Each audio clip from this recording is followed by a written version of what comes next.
before we start, what was you gonna talk about, like Route 66 and the changes? Whatever, you ask me the questions and I'll answer it. Okay. And, well, like your scale business and what you do here. We'll start out and I'll identify myself and where we are in Webb City. Okay. And the date today, and then Jerry can identify himself and then you identify yourself. Okay. Then we'll know where we are, and you can. You can go ahead and do that now, because we are recording. We're recording, okay. I'm Tommy Pike, president of the Route 66 Association of Missouri, and we're in Webb City, Missouri today, and it is June the 17th, and another two gentlemen is here with us. I'm Jerry Benner, and it is noon. I'm W.H. Perry, CEO of Cardinal Scale Manufacturing. We're here today to talk to Mr. Perry and get some history on this area and some of the things he's been involved in. And we'll start out by asking Mr. Perry, would you care to tell us your age? I am 87. And I imagine you've seen a number of changes in this area and Well, I've lived here all my life, so yes. born and raised here. Born and raised here. When did you start the Cardinal Scale business? 1950. What type of equipment do you make? We make all the heavy motor truck scales, those that are being used on the port of entries for check weighing. We make railroad track scales up to 300-ton capacity. We make a complete line of small scales known as a detective line of scales, which are medical and food service and postal scales. So we're pretty well rounded as far as that. Do you sell your products all over All over the world. the world? Little history, if you were born and raised in the area, did you grow up on 66? Well, at one time, they had 66 coming through like the usual. Then some people here in town decided they wanted to change it. And for a while, 66 went right by my house on 4th Street. And they finally gave up on that. I remember the paintings on the telephone poles, you know, then they would go gob them out and so forth, you know. But yeah, The paintings were route numbers. it's you know, Highway 66, you know. And but then they got a big hassle over that, so I was just a kid then, so I don't know what all transpired. But yeah, I made a lot of trips to Joplin on the streetcar, and it was the bus line ran basically, and during the war anyway, you know, from Camp Crowder and Neosho clear on up to Carthage on the old 66. Part of it was old 66. So yes, I've been here a long time. Did they run convoys and from the camp, or? No, they would, when they had the soldiers down there at Camp Crowder, there were about 60,000 soldiers down there at one time. And they would run buses probably every half hour, you know. But, and we had a lot of GIs up here in Webb City and Joplin and all that. With that many people down there, 60,000 soldiers down at the little town of Neosho, you know, they had to have places to go. Do you remember, when did they close Camp Crowder down there?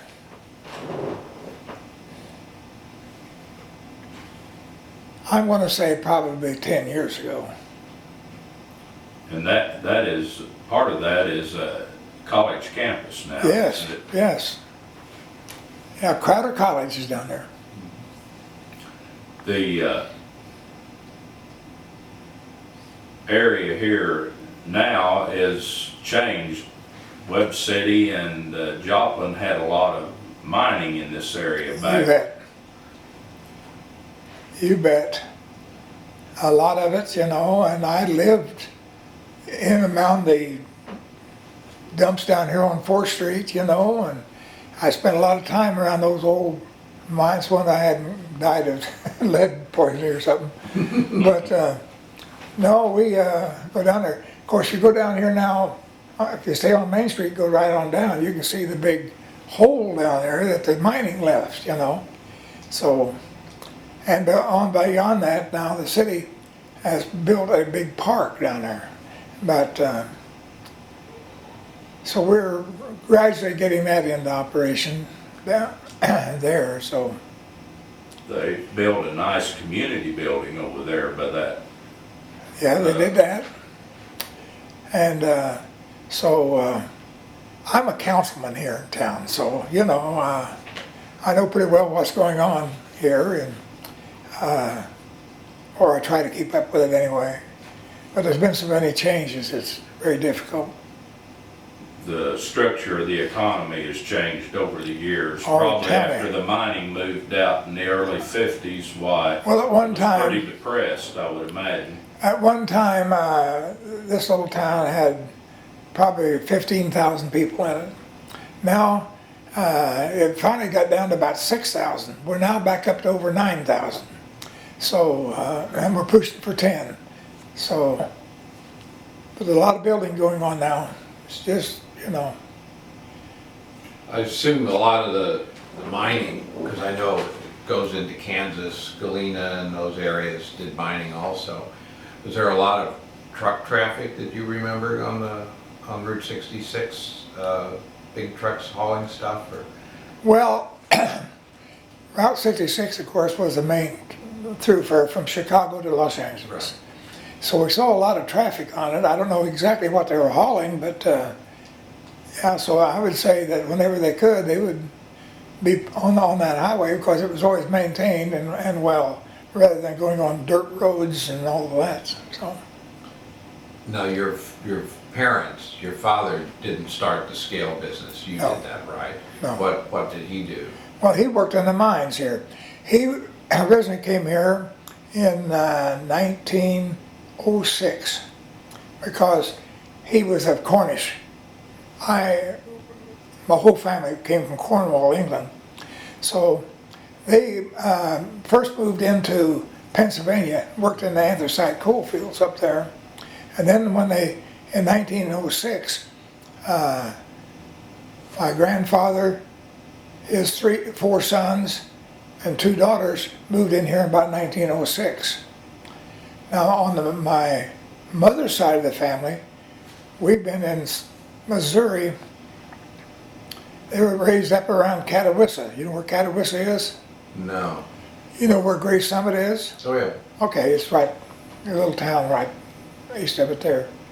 So we've been in Missouri since about 1812.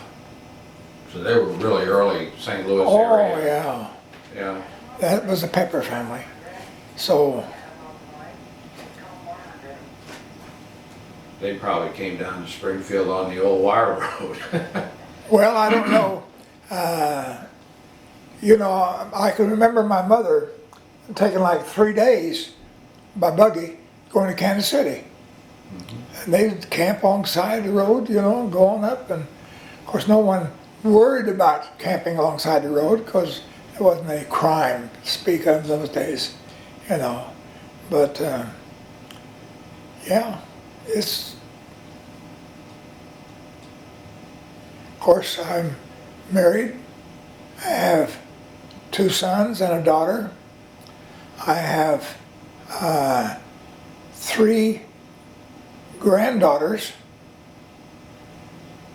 and I've got 3 great grandchildren. Wow. The youngest one, a little over a year old. Hard to remember everybody's name. Oh yeah, we don't have that too many, you know. But no, we can call the name on it. But, Do they still live in the area here? well, in fact, I've got one of my sons is over on my left. My other son is on my right. I've got a grandson-in-law that's running the shop, another grandson-in-law that's running our advertising department. I've got a daughter that does work on it. We've got the whole damn thing covered, It's a family affair. basically. So you grew up on Highway 66, that's where your home was until they moved it. Well, that's right, but I mean, I was within 4 or 5 blocks of 66 all the time. Do you remember when all this dispute was Oh, going on? not What really. year? It was probably, I was probably 12, 13 at the time, so I would say that would be 65 years ago, you know, whatever. I can remember when they used to run the endurance contest where the guys got out and chugged. That was in 1930, 29, 30. The race? Well, yeah, they Onion had, Derby, I huh? believe that was in 27, wasn't it? Somewhere in there, yeah. It was after the Depression started. That was 29, the You Depression were started. just a little kid then. Well, I was very young, Yeah. put it that way. Yeah. But we went down on Highway 66 and watched these guys jump, you know, whatever. And I guess we would wait, you know, they'd come through, and so we'd go down and kind of watch them. And you as a family traveled much when you were young? Never traveled too much, not till after I got in business for myself. If we traveled very much, we went to Shanks Mare. You know what Shanks Mare is? No. Walked. You walked. Okay, now I know. Yep. Yeah, I went to college over in Joplin, you know, rode the streetcar and the bus, because the streetcar line and the bus lines were cooperating. So if you got a bus ticket or you got a streetcar ticket, it didn't make any difference. You could go one way and come back the other. I didn't know they had a streetcar running between here and Joplin. Well, they had it from Pitcher, Oklahoma, clear to Carthage. Oh, wow. That was like steam powered or No, it was electric. electric? Wow. That was overhead then. Like a dinky or something like that. No, they weren't dinkies. They were big cars. Okay. In fact, if you go out here, between here and Carterville, you can see some of the old viaducts that they had built over the railroad tracks and so forth. And that went on till, oh, I'd say up till the end of the war before that was pulled. Sometimes you wish they had it today. Well, Yeah. people now think they have been mistreated if they have to do something other than drive their own car. They don't seem to care about the cost of gas. They just get in the car and drive. Now this kind of curtailed a little bit, but everyone's trying to stay in the state of Missouri now, you know, instead of running off somewhere. But I don't know. Well, I know in St. Louis they're saying sometimes the streetcars wish they had them back because there's no fumes and Well, the only place I know of that still has them is New Orleans, and they've got them down there.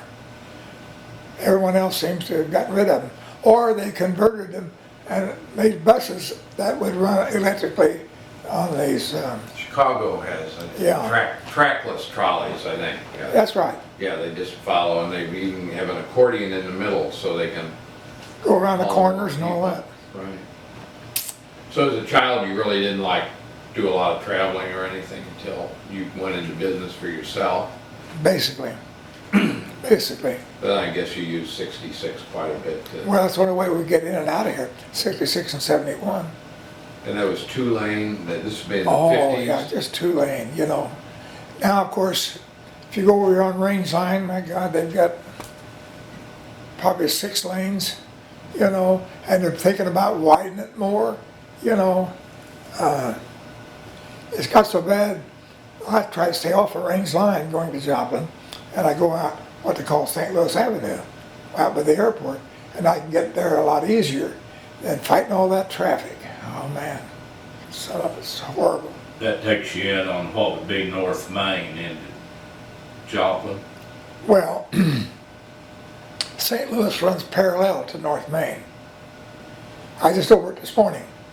So I can go from 171 right straight through to about 26th Street without getting too much traffic, you know. And I do that 3 times a week. The funny thing is, I come from St. Louis. Hearing people in smaller towns talk about traffic. You know, 20, 30 years ago when I was in college in a smaller town, traffic wasn't an issue. When I go back there today, there's traffic. You get run over. Yeah, I mean, there's constantly people going around the square, and I also remember those 2-lane roads and passing and how many accidents there were. And, That's true. You know, I approve heartily the splitting of the highway so you don't have any head-on collisions and all of that. But, yeah. they're all pretty straight. The roads here are pretty straight, though. So that helps a little bit. In Carthage and Carterville and Webb City and Joplin, what would you estimate the population of this area? Now, The grouping of all. I'd say there's 12,000 in Carthage, there's about 2,500 in Carterville, there's 10,000 here, and Joplin is probably 55,000. But we have a much bigger, because we pull people from Miami, Pittsburgh, you know, we got quite a little group Carl here. Junction. Oh yeah, yeah. So, like Joplin is the shopping center kinda for this area That's down right. here. That's what makes this area seem like it's a lot Well, bigger than it is. And I know the traffic in Joplin, like you say, Range Line, I can't believe when you go through there how many cars there are. oh yeah. Well, then downtown Joplin actually moved out to Range Line, and they're still building stuff out there, putting in a Kohl's and got a coffee place out there. Starbucks. Yeah, they up there. I don't drink coffee that much, and they charge you anywhere from $3.50 to $6 for a cup of coffee. Yeah, I know. So I kind of shy away from that. But What got you started in the scale business?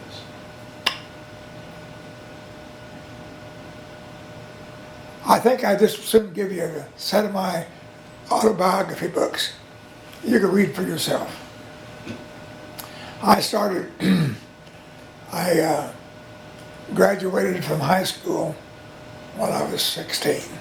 And then I spent 2 years in Joplin going to a business college over there. Because there wasn't any colleges around.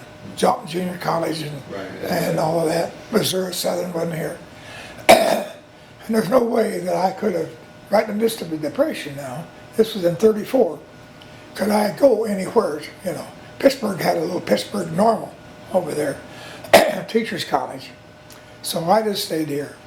After 2 years of going straight through, no vacations, not there, I graduated from this little business college. And I was proficient in everything. I didn't know how to type right. I'd taken a college preparatory course in high school. So when I went to business college, I had to learn to type, I had to learn to calculate, you know, I did all that.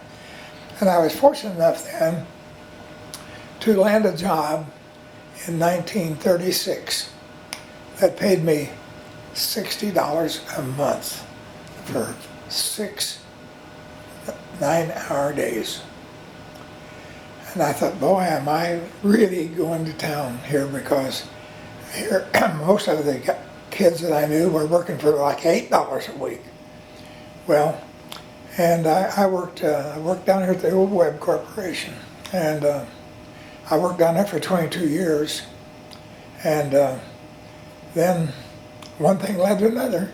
I broke away from them and started this. So, And I saw the building when we came in, Webb Corporation. well, the Webb Corporation was originally designed in 1881 to take care of the mining needs around here. And of course, as the mines petered out, they drifted off into, during the Depression, drifted off in this. We made, when I was down there, we made these Turner Unidrives that went on the lathes because they were trying to modernize, you know, and do that. And we made 4 speed boxes up from 1 horsepower on up to a 10 horsepower, you know. And we made a lot of those during the war. And we had a big gray iron foundry down there that we could pour castings in one piece, 30,000 pounds. And they were always running around trying to find things that they could make out of cast iron. And of course everyone else would run that. At that time there were 4 cast iron foundries in Joplin, Webb City, and so forth. Was that because of the prevalence of The iron? mines. Yeah. Yeah. And so we had a lot of competition. I don't think we ever made any profit on it. They were nickel and diming us to death, you know. And yeah, so we went through all this. Anyway, they were making scales down there.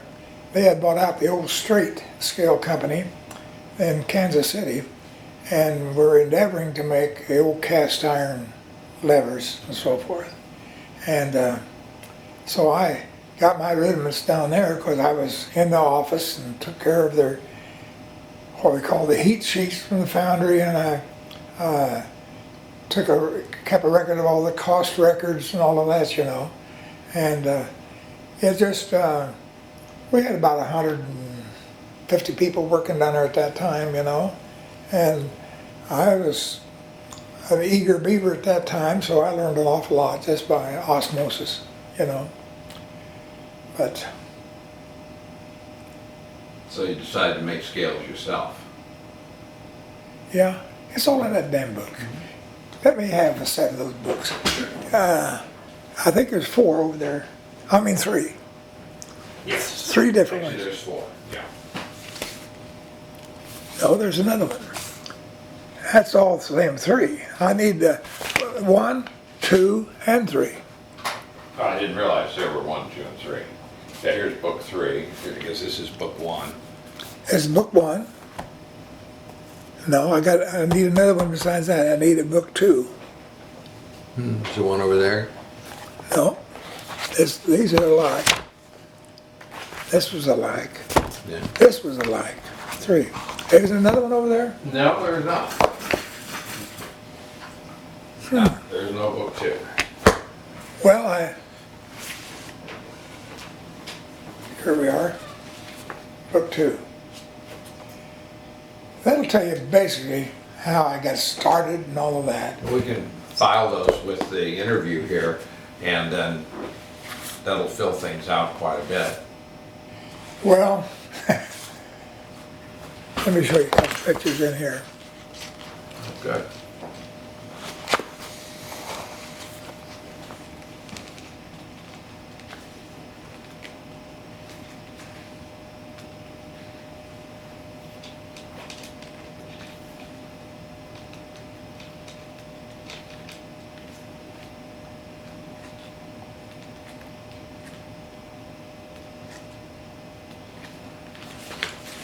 Picture my wife and I when we were first married. We've been married 60, we were married in 38, so that'll put us, in September, we will have been married 67 years. Wow. That's a hell of a long time. Yes. Did you think it would be that long when you got married? No, we didn't have any idea. We were just young and didn't know, but you can use anything in here that you like. It's not patented or so forth. I see boats in here. Oh yeah, that's when we went on the trip to England. Of course, The canals. we've been to England 8, 10 times. We still have kinfolks living over there in Cornwall at a little town of Mousel. Spelled mousehole, but it's pronounced Mousel over there. Sounds better. Yeah. What, being on the council here in Webb City, what do you see the future for Webb City? Well, we're having a hell of a time getting enough money, you know, and we have to compete with Joplin and some of those, you know, but we're doing all right. We have to watch our P's and Q's and so forth, and we have to, you know, move a fire station or change a bridge and all of that. But it's, let's see, that's it right there. Oh, thank you. You are aware that the association and the Missouri Department of Transportation is working on making Route 66 a scenic byways It should be. from St. Louis to the Kansas line.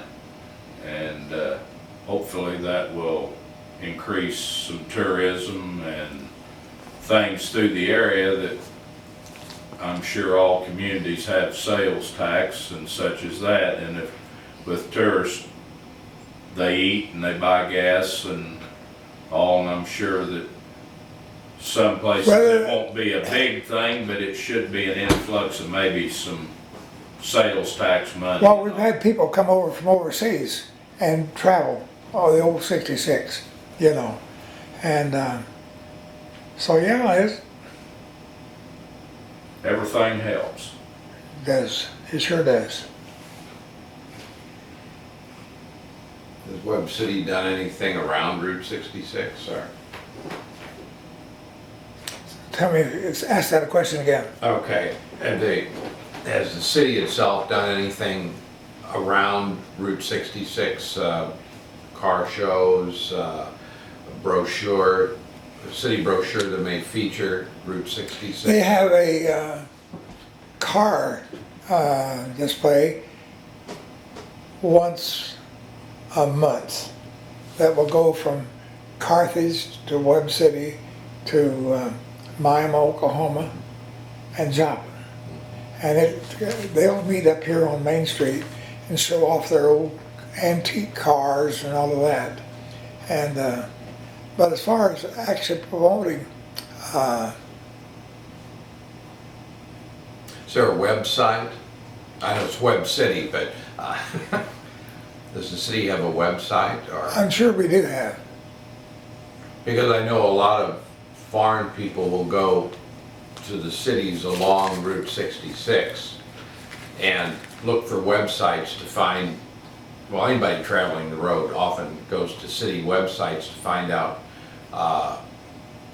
the city's connection with the highway. So I didn't know if, I'll have to check that out. Let's see, let me call, I don't know that we've got it.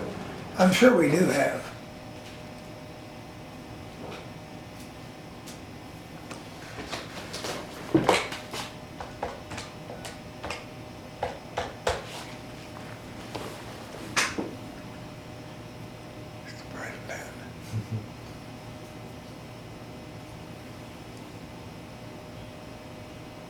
Do we have a website on the city of Webb City? We don't have one. Okay, thank you. Go ahead. That's a good way to promote traveling in that, Yeah, in your community, and everything, and they're not too expensive to establish one. No. Well, we've got one on our, Yeah, I'm sure you do, yeah, you Yeah. have to. On your company. all right, I just wondered because that's one way that people decide to stop in a city and spend some time along the road. well, we've got some attractions here. We got the big flag out here and the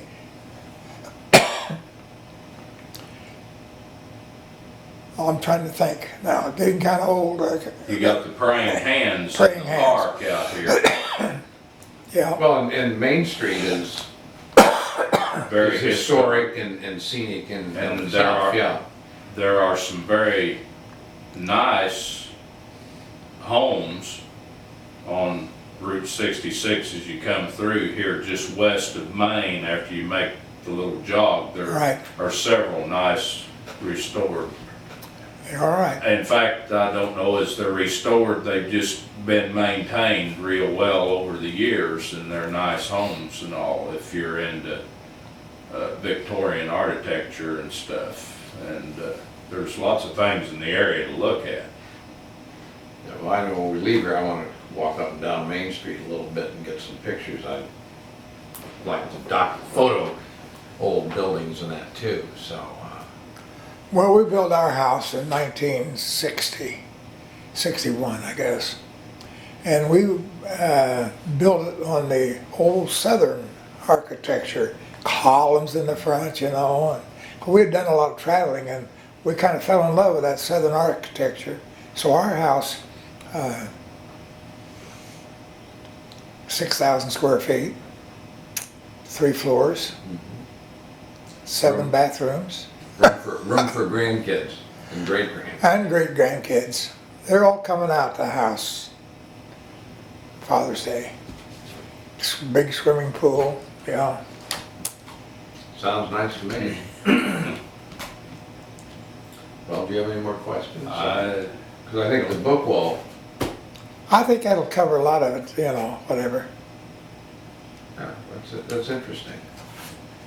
And you wrote this? I wrote it, I've got the 4th one about ready to, when my secretary is off on vacation this week, gets back Monday, I'm going to start. I've got enough to fill another one of those books. And Well, if I leave a card with you, do you think she would mind when it was finished? sending I'd be the fourth tickled to one? death if you give me a card. I'll be happy to do that, yeah. Because that will get us set, because when we get a permanent library, then we can store these interviews, we'll have transcripts written up and. Incidentally, we have just remodeled our library here in town, and it was an old, what was the name of the guy that went around? Carnegie? Huh? Carnegie Library? Carnegie Library. It was built like in 1912. And here within the last 2 years, we raised enough money and passed a bonds and so forth to where we went to a 3-story building, all for people that are handicapped. They've got elevators go to the 3rd floor and from the basement to the top, and so it's really nice. Carnegie built the buildings, but he wouldn't put any books in them. That's right. He'd only build the buildings. That's right. I'm not sure why he did that. Maybe because he wanted all these monuments to himself. I don't know. You know, I'm glad that he did. Oh, yeah. You know, but it's just the way, I guess, of And they were spending so always, much money. they were always well-built buildings. They were always stone or brick. And Ours were stone. yeah, maybe he didn't want to get into the politics of buying books too. I don't know. Well, I don't know. Well, and he may have felt like that if he built the building, that if the people didn't invest something in it, they wouldn't appreciate it, but if they would buy the books, they had an investment in it also. That's true. Yeah, he was pretty hard scrapple. I think Scott, immigrant that made his fortune all by himself. So, yeah. Was he Scottish? Was he I Carnegie? think he was Scottish. Yeah, yeah. 'Cause he Hard-headed remembered- Scotsman, Well, he made a lot of money. evidently. And he donated, apparently almost, I think he had no heirs. I don't know. I don't think he did. I think everything he made, he wound up getting rid of. So he was an interesting man. Well, the original library, well, I won't say the original, but the oldest library that is in Springfield now is Carnegie Library. There's it. He did a lot of good. He scattered them all over the United States, as far as I know. Yeah. And educating people is important. It was important back then, it's important today. True. True. Well, I thank you very much, Well, you're entirely welcome. I'm glad you came down. and I'm gonna go over and shut all this stuff off. Okay.